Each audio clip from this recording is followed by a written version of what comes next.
লিতং ফলং শ্রীমৎ ভাগবতম।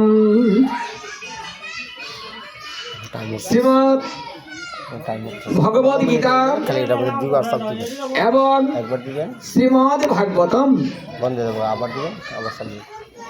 শ্রীমৎ ভগবদ গীতা হচ্ছে ভগবানের মুখনিসৃত বাণী।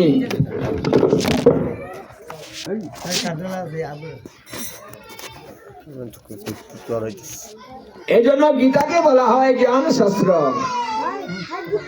আমাদের সর্বপ্রথম জ্ঞানের প্রয়োজন।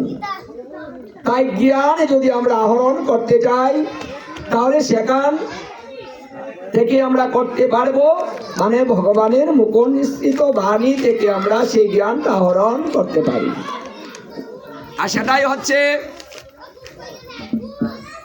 শ্রীমৎ ভগবদ গীতা। মানে ভগবান যে গীত করেছেন, যে কথাটা বলেছেন,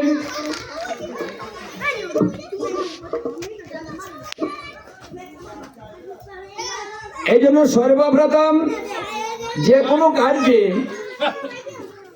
গীতা এবং ভাগবত